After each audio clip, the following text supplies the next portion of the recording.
آج صبح گھر سے آفس جانے کے لیے نکلا تو دیکھا گلی کے کونے پر لوگوں کا رش لگا ہوا ہے۔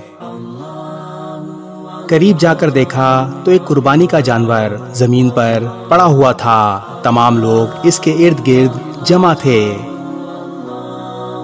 پڑوس میں رہنے والے نثار بھائی بھی وہاں موجود تھے۔ ان سے پوچھا تو معلوم ہوا جانور کرنٹ لگنے کے باعث مر چکا ہے۔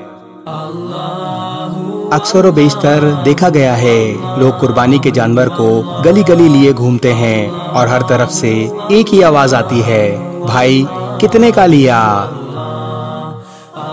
جب تک قربانی کا جانور پورے محلے میں نہ گھما لیں ان کو سکون نہیں ملتا۔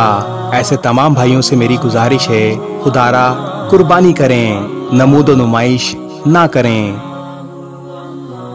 بہرحال مزید معلومات کرنے پر پتہ چلا یہ جانور گلی کے دوسرے کونے پر رہنے والے عرفان بھائی کا ہے۔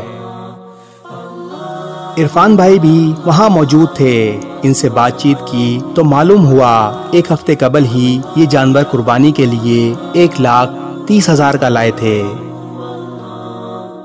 وہ صبح جانور کو گھر کے قریب موجود باڑے سے کھول کر گھر کی طرف لے جا رہے تھے کہ بجلی کے پول سے ٹکرانے پر جانور موقع پر ہی دم توڑ گیا۔ خدا کا لاکھ لاکھ شکر ہے کہ کوئی اور اس کھمبے سے ٹچ نہیں ہوا، ورنہ نہ جانے کس گھر کا لخت جگر اس دنیا سے چلا جاتا۔ ہماری تمام بجلی بنانے والی کمپنیوں سے گزارش ہے کہ کوئی ایسی لائٹ نصب کی جائے جس کے اشارے سے پتہ چل سکے کہ کھمبے میں کرنٹ موجود ہے۔ میری آپ تمام حضرات سے بھی موت گزارش ہے کہ قربانی کے جانور کو گلی گلی لے کر نہ گھومیں۔ اگر جانور کو ایک جگہ سے دوسری جگہ بھی منتقل کر رہے ہیں تو احتیاط کے ساتھ، اللہ نہ کرے کوئی ایسا واقعہ آپ کے ساتھ بھی پیش نہ آ جائے۔ اللہ تبارک و تعالی عرفان بھائی کی قربانی کی نیت کو اپنی بارگاہ میں قبول و منظور فرمائے، آمین۔